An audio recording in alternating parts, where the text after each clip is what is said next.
Hi, and welcome to the X22 Report Spotlight. Today we have a returning guest, Bix Weir. Bix is the owner of Road to Ruta Theory. That's roadtoruta.com. He also has his YouTube channel, Road to Ruta.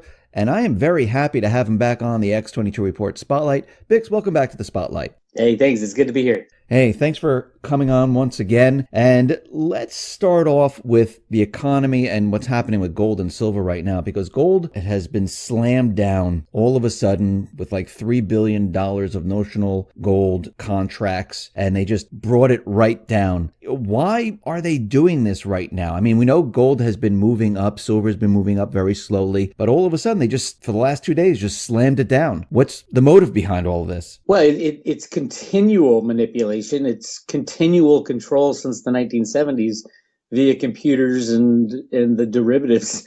So this is nothing new. They can place the price at zero if they want. There's no such thing as a free market in gold and silver. And the reason is that gold and silvers are the barometer for the health of the unbacked fiat monetary system.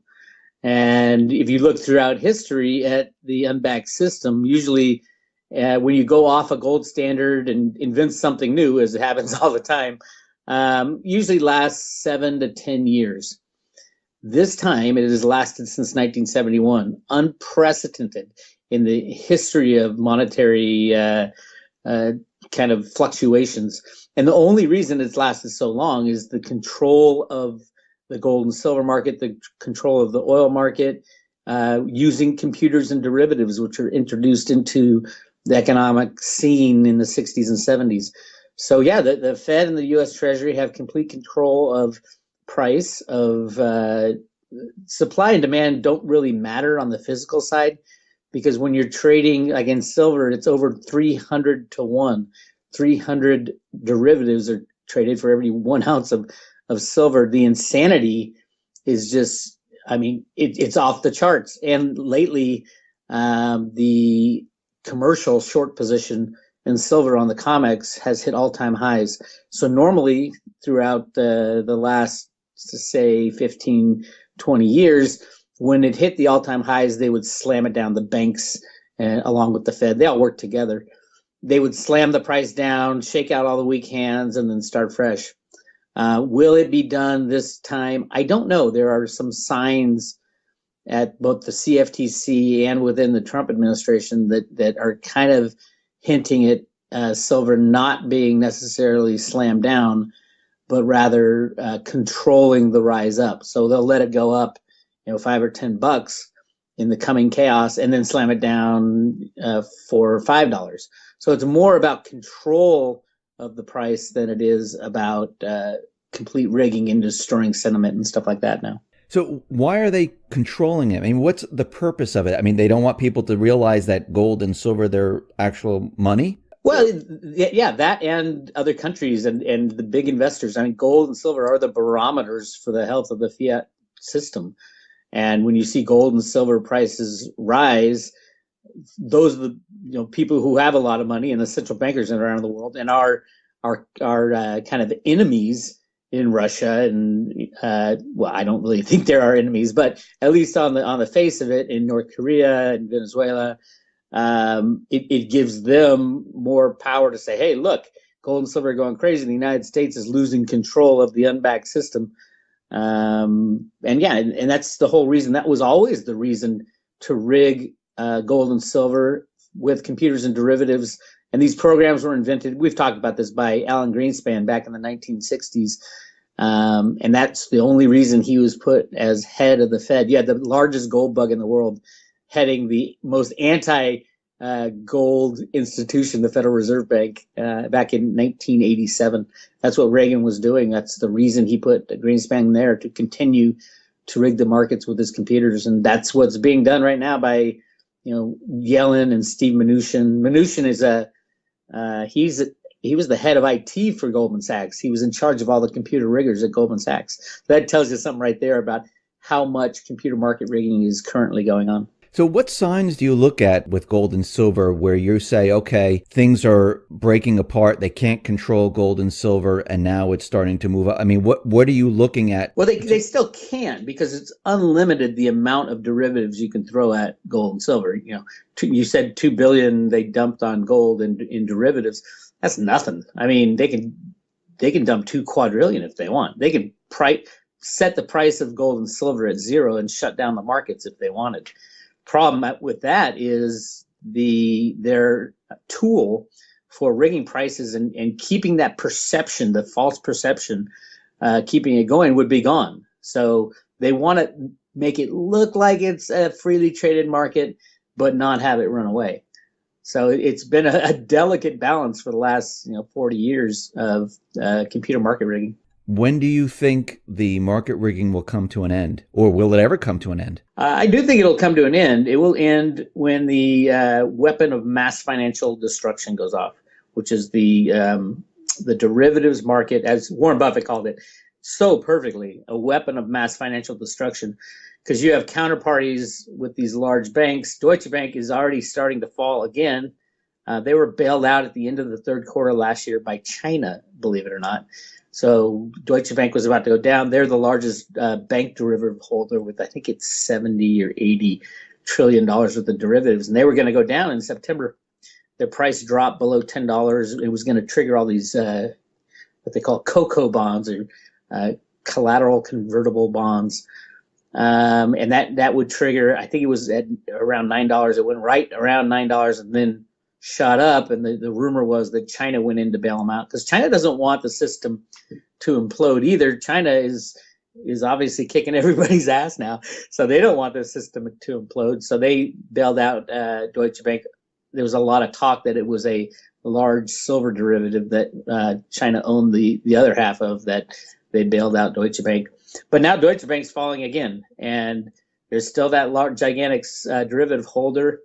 And the derivatives are necessary to keep the system going. They have to control the pound, the euro, oil markets, the gold markets, the silver markets. Without control of those, you're going to see the implosion fairly rapidly of the unbacked fiat system. And once one of these if Deutsche Bank goes, you can kiss every bank goodbye, every savings and loan, everything, because they're all interconnected. They all have deals with each other. And if you have one defaulting, it's kind of like in 2008. Hank Paulson went to Congress and said, we got 30 minutes or this whole system will implode. We need $700 billion. Now Mnuchin's going to go to Congress and say, I need $20 trillion. And do you think Congress is going to give him $20 trillion? They are not allowed, believe it or not. Well, they are allowed, but in the Dodd-Frank law, right before it got signed into law,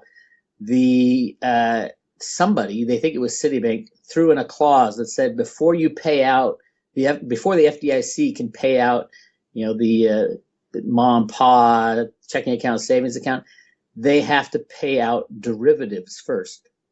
So basically, it's going to be a situation that Steve Mnuchin will go to Congress and say, well, the American public needs $20 trillion, but before we can do that, because of the Dodd-Frank law, we need about $80 quadrillion to bail out the derivative problem.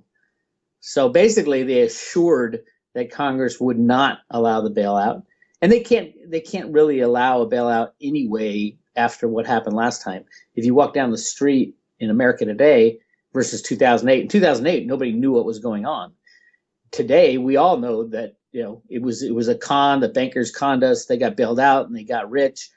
Now, if you talk to people on the street, they'll say, "No way would I approve a banker bailout." But not approving a bailout means you lose everything. So it's kind of like one of those things that is going to really toss a monkey wrench into the economic markets. But there was always planned to do that. So we'll see what happens. Now, in one of your videos, you talked about silver, and I know Cliff High was out there saying that silver is going to shoot up, and you're saying that silver is a better investment than gold. Can you just explain why silver is a better investment than gold? Well, sure. In the history of gold mining, most of the gold is still sitting there in people's vaults. There's about 6 billion ounces of gold that just sits there, and it's a monetary metal. That's its main use, and jewelry also, but mainly, and people keep jewelry in vaults too. You dig it out of the ground and you store it away in your safe, in your vault. So all the gold that's ever been mined is pretty much still available. Silver, on the other hand, it's exactly the opposite in the last 60 or 70 years that we've started using more and more silver in industrial applications. Every flat screen TV, every cell phone, every solar panel uses silver. So silver is literally used up in the smallest of pieces. Back in 1950, around there, it was estimated there was close to 50 billion ounces of silver available.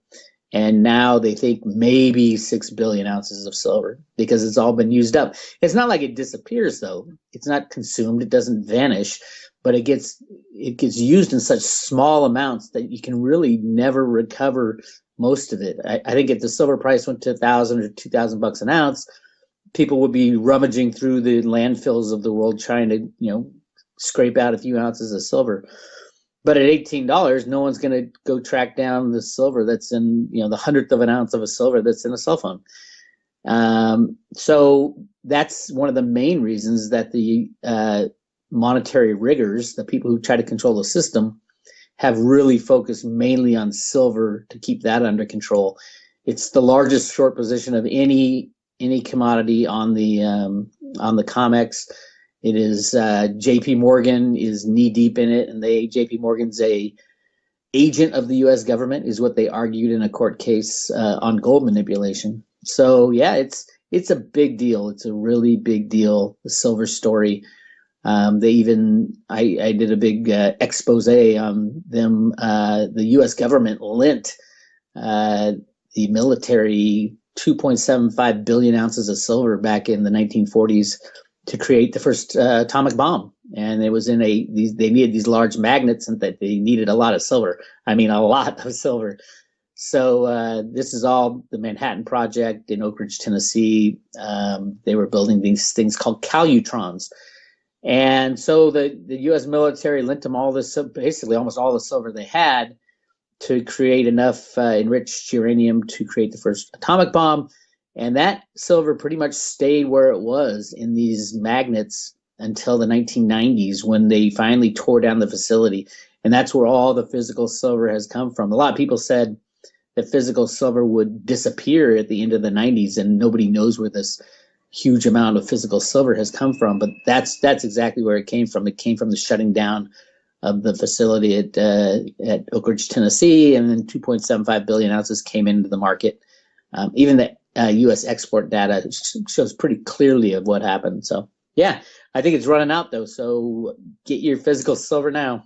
I wanted to switch to Bitcoin because there's a lot of people out there that are nervous about Bitcoin. It's something that you can't really hold. I know there's a paper wallet, but it's not like gold and silver where you can hold it physically and say, okay, I have it. Bitcoin is, on the internet. It's a cryptocurrency. People are nervous if the internet goes down, then what happens to it? And I guess, I don't know if people fear it because of the electronic currency that we have right now from the central bank, and the banks control it. And maybe that's why people are nervous about Bitcoin. But you continually say that Bitcoin is going to be the way of the future, and no one controls Bitcoin. The government doesn't control Bitcoin, and everyone should have Bitcoin. Well said. Well said. How can you clear it up? I mean, let's say we do have a problem with the internet. Let's say not the whole entire internet, but certain sections of the internet go down and people can't get their funds. That people can't use their funds. Then what do? The majority of our goods and services are delivered necessarily through the internet. So there would be no food, no water, no power. So most of civilization would end as we know it. So yeah, that when people say, well, what if the internet goes down and your Bitcoin will be worthless? Yeah, but you'll be dead. So it will not matter. Your gold and silver will be just as worthless. But no, I don't see the internet going down. I think technology is with us. There'll be bumps and hiccups, and there's EMPs or solar flares that can take down the internet. But when the internet comes back up, your Bitcoin's exactly where it was. And if you hold your wallet, your paper wallet Bitcoin, or your electronic off-site storage device Bitcoin, you'll have the exact same amount of Bitcoin, and Bitcoin will be up and running because everybody who participates in Bitcoin controls Bitcoin. There's no centralized government who controls Bitcoin, and it can't be controlled. So, yeah, it is an amazing invention. I know a lot of people, I've converted a lot of people. And once you spend a few hours, just go onto YouTube and ask questions like, what is Bitcoin? And you'll find hundreds of videos explaining what it is. And it took me a while because I was a big time gold and silver bug. I still am. But I also see the utility of Bitcoin in day-to-day transactions where gold and silver might not be as good. Like right now, I can go to my local Starbucks and buy a coffee with Bitcoin. It's not direct, but it's kind of indirect through other companies right now. But that will change when the electronic debt-based monetary system crashes because of the derivative thing we just talked about. The United States and every country around the world will be looking for an alternative to what they had before, and they're not going to count on these bankers to start up again. So China has big plans for every person in China to be dealing with Bitcoin. That's 1.4 billion people, and they're clearing the way for that. The United States is clearing the way for that as well. There are very few laws regulating Bitcoin in the United States and in China, and that's what they want. They want Bitcoin to be ready and available when the system crashes. So I think it'll be a combination of gold, silver, and Bitcoin that will be used. Maybe even some other cryptocurrencies, but mainly Bitcoin because it has a huge infrastructure. Billions have gone into the infrastructure, and once you use it, you get it on your phone and you use it a few times. It's really simple to use, and the theoretical concept of electronic money, nobody seems to have a problem with it today. I mean, pretty much all assets are electronic these days and can go away with a blink of an eye. So yeah, I'm a big fan of Bitcoin. I think it'll gain a lot of momentum when the first banks start failing, the first large banks, and people lose their life savings and their 401k and stuff like that.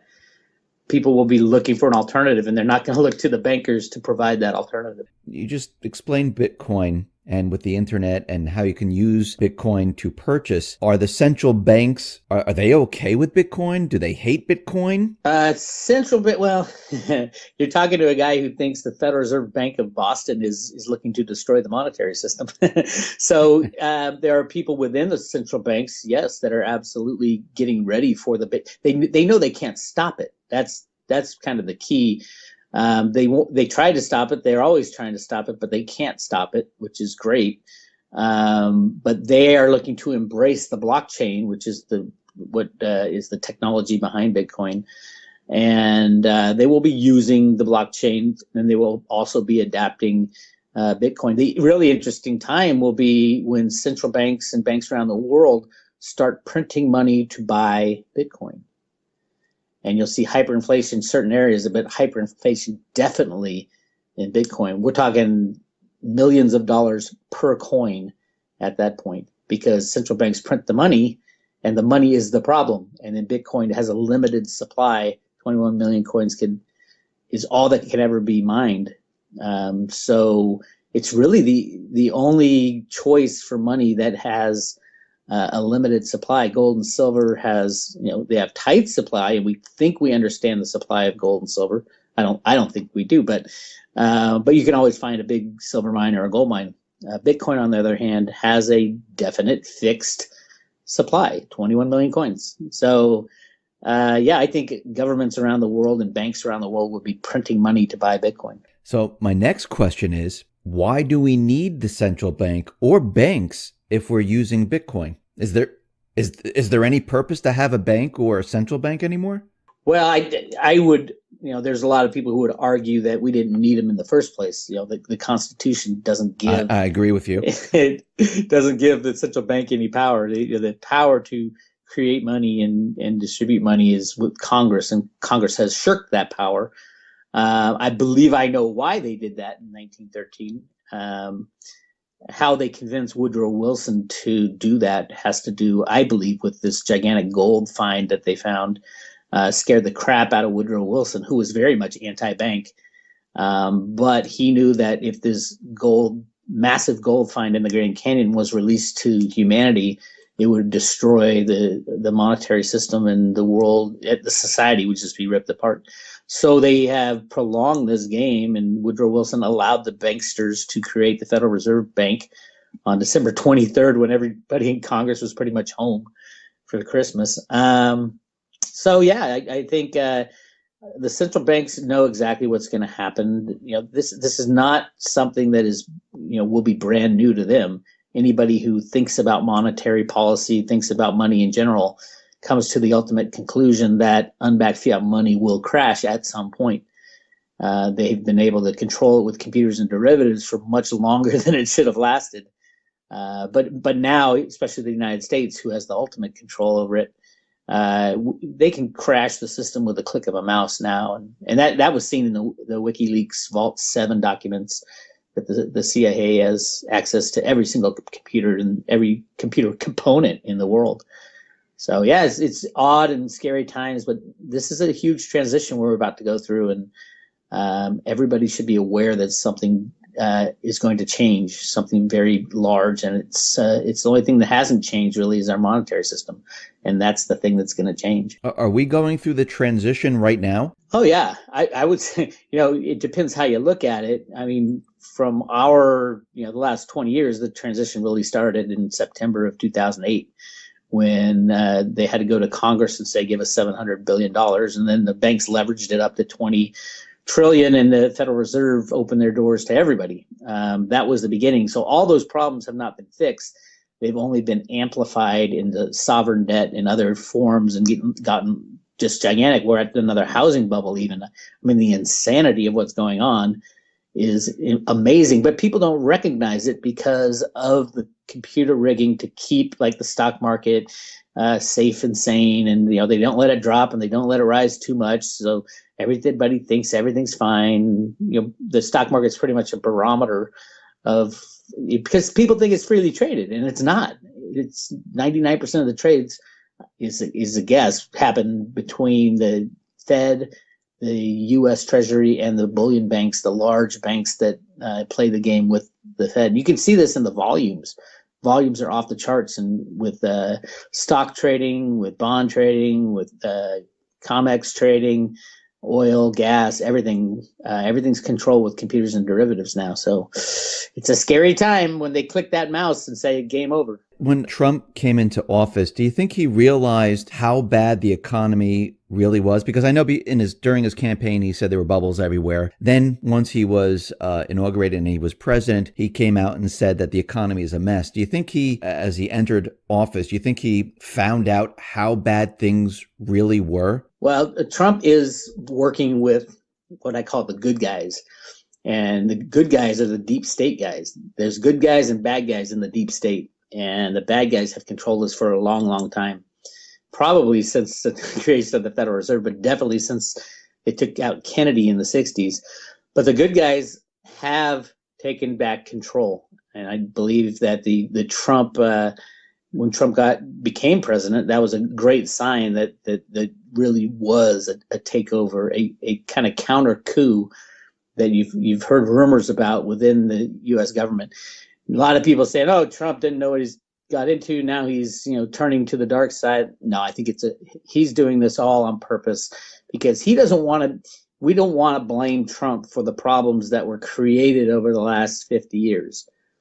And yes, there's bubbles everywhere. Trump knows it. He knew everything going in. At first, I think the first part of his administration was, okay, I can fix this and have like a smooth transition. I never thought that was possible. So now he's basically pivoting to everything that was done in the past, because he knows the crash is about to take place, and he can order the crash through the Exchange Stabilization Fund and the Working Group on Financial Markets, that he controls those groups and can say, okay, pull the plug, we're done. If he just think about it, if he fixed half of the problems and then the system crashed, that wouldn't be good. He wants the system to crash now, and the best way for him to do that, I think, is to go back to the old ways, show people just how bad the old ways were. The system crashed because we created too much money, because we had all these wars overseas, because healthcare was way too expensive and the Obamacare doesn't work. This is why the system's crashing. A lot is going to be, he's going to try to blame on Obama. He does already, and a lot of it is Obama and Bush and Clinton's fault, and the people they worked with, what I call the bad guys. So yeah, I think the Trump pivot is exactly that. He knows exactly what's going on, and they're preparing for the crash right now.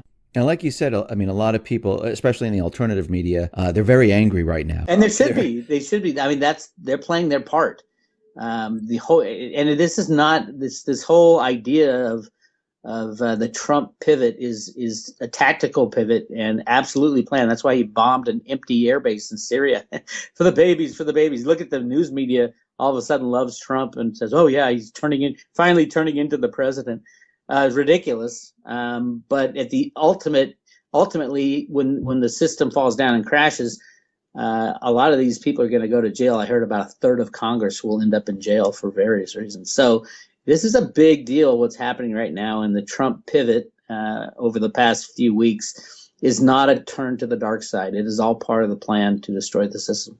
So what do you think is happening right now with like North Korea? Because we could see that he bombed the base in Syria, and it looked like the deep state wanted him to bring in 150,000 troops, but he didn't do it. Well, he bombed an empty airfield with 59 Tomahawk missiles, and half of them supposedly, yeah. Yeah, half of them didn't even make it. And it's funny because I'm not into numbers or numerology or anything, but when you look up the number 59, I don't know if the significance of 59 is out with the old, in with the new. Oh, cool. Well, it fits right in line with what Trump is doing. You look at the cover of The Economist magazine. I did a full report on that, and the very first card is the Tower card, and the Tower card is all about crashing the old system and bringing in a new system. And the next card in there is the judgment card with Trump sitting on the world, casting not judgment, but using good judgment in the future. So it's really interesting what is, and then you kind of sit back and say, well, if they knew what was coming, are they causing it, or did they have some crystal ball like remote viewing or something like that they saw the future and just kind of alluded to it in the cover of The Economist magazine? I think it could be a little of both. We'll see, though. If the system falls down, I said it would probably happen in the first half of the year because Trump wants to fix the system. But in order to fix the system, he can't fix things and then have the system crash. So if he crashes the system, a creative destruction event, taking down everything, especially the banks, and then kind of trying to start it back up again. That's kind of what he does with his bankruptcies and his companies. That's how he runs his business. He's declaring bankruptcy left and right, and then he rebuilds. It's the perfect guy to have there, rebuilding the United States from scratch. Do you think that the deep state right now, I mean, let me back up for a second. I mean, since he's done this, and since people are looking at him saying, well, now he's with the deep state, he's with the swamp, and they're just going on and on about that. He's actually taken away all the Russian collusion and all that stuff. And Yes, exactly. I mean, the corporate media, all they continually talk about is North Korea, Syria, and war. That's pretty much what they are all just continually reporting now. Yeah. I think as far as North Korea, I think Trump and China, the good guys within the U.S. and China and Russia are all working together on this. So I don't think, and China has already been told, hey, you guys take care of North Korea, which I think they're going to do, either with Trump or just by themselves. And you notice that there has been another Trump pivot, and now China's a good trading partner and not a currency manipulator. But the whole Russian thing was required because there's still an investigation going on into the Trump people colluding with the Russians, which they were. I mean, you had to have China and Russia and all the big powers collude to take out the bad guys. Absolutely had to do that, and that's exactly what's going on behind the scenes. So, yeah, I think it's a good thing overall, and in the end, humanity will be much better off, but it's going to be hard. It's going to be a rough and tumble time to get, from here to there. Do you know why they're pushing the idea of North Korea having nuclear weapons? Well, from what I hear, North Korea was created after World War II, when the Japanese soldiers basically left China and went into North Korea and created a North Korea. That's when it was created. Supposedly the Rothschilds and the Bush family were knee deep in that, and there was a lot of banking chicaneries going on out of North Korea, and it was completely. It's kind of like the last stronghold of the bad guys, is what I like to think of it, and it might turn out to be some kind of war that goes on, but knowing that the United States has control of all computer electronic components, I'm not too worried about a nuclear bomb being shot off in our direction. They can just shut it down with a click of a mouse. Do you think that the deep state, the bad guys, as you call them, that they'll go as far as having some type of false flag to get us into war? And at that point, what do you think Trump's reaction would be? Well, they did. I mean, Syria, the gas attack was clearly a false Yes. flag. So Trump, his reaction was really interesting. He did what they wanted him to do. He reacted to the dying babies. The babies was the mantra in the mainstream media. And then he shut the door on that, and they can't bitch about it. So there's also talk that these bad guys are being culled, being removed from position of power within the U.S. government, and there's not many left.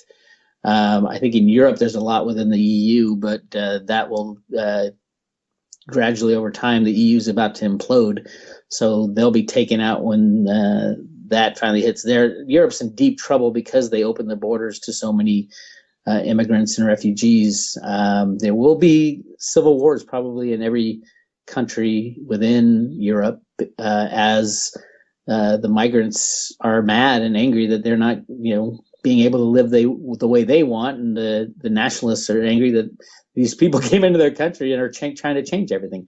Same thing was going to go on in the U.S., except Trump is trying to put a stop to that. So really interesting times we live in. As we go through this collapse transition, and Trump is trying to restart the system or bring it down and then bring it back up, are we still going to go through the same type of pain? And will he try to make it easier for people, or there's just no way out of it? It's going to be a difficult time. Well, I think he was trying to make it easier when he first got in.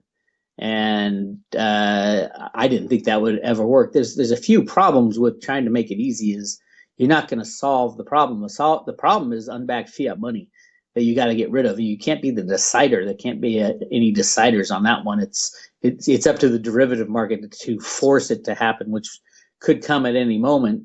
But I think there was no way that this could be a smooth transition, and that's why they put it off for so long, at least since the 60s when Kennedy was assassinated. They know who did it, and they knew all along. But pulling that plug, millions will die in this transition. There's no doubt about it. If you stop the monetary system and it freezes up and everybody loses their checking account, savings account, 401k, that's a big problem. And you can have societal unrest, but there's no other way to get that from here to there. The corruption is so deep, and there's so many funds hidden away in the Panama Islands and Antigua and the Bahamas. I would say 95% of all electronic wealth is hidden away now by these bad guys. So you got to take out all the electronic wealth, the debt-based wealth, to ever get anything back to normal. And that's exactly what they're going to do with the crash of the derivative market. It'll take down all the electronic assets. And remember, electronic assets have only been around since the 1970s, really. Before that, it was all paper contracts, and everybody now believes in these electronic blips held by a third party with 10 trustees between you and your real asset. It's getting down to that point where if you don't have it in your hand and possess it, there's no chance you're going to see it in the future. Vix, for my last two-part question here, when do you think he's going to do this, and how long do you think it will take for him to restart the system? Well, first of all, I wouldn't say him.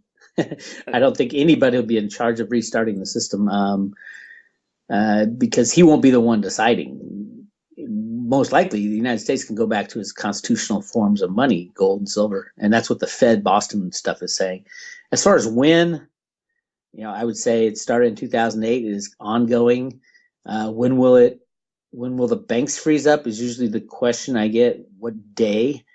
Although I had thought it would all happen within a week or two, with Europe going first, there are signs that lots of bailouts will take place. It's like a bank failure every day type of thing. and the media will block that out. So between now and September, I think is your hot spot for this stuff to happen. If it goes past September, I would guess it would be more akin to the nuclear war type of thing, which is not good. It will mean that the good guys are having a problem, still having problems with the bad guys behind the scenes. But this latest pivot by Trump is a good sign because it goes back to the old system, and the old system was the problem, and the old system has to fail for a new system to be instituted. So that's kind of my time frame and what I see happening. So the other part is, how long do you think it will take to restart everything, to get it back? Decades. Really? I mean, yeah. But it won't be back to the world will be very different. You can't return to this system. So you can't return to, I think it will be more people taking care of themselves because the government is going to fall apart. And the government controls so much of our lives these days, from healthcare to the law and what are the norms and things like that. Without any media, without any government, it'll get back to individuals taking care of themselves. But I think if it goes smoothly, it'll be a few weeks to a month before we start making strides to get a new society functioning. And then a couple years before it starts going smoothly, and then decades before we can say we're up and running, it's fully functioning, and we're living out our founding fathers' desires for the United States. That's in the United States. Other countries will probably be a lot worse. Bix, thank you very much for being on the X22 Report Spotlight. Once again, how can people see your work? Go to roadtoruta.com. If you put your name and email in there, you get a free book called Silver, Gold, Bitcoin, and God. And then always check out my YouTube station, Road to Ruta. I'm trying to translate 17 years of research into YouTube videos. So I put a couple up there a day. Okay, fantastic. Thank you very much for being on the Spotlight. I appreciate it.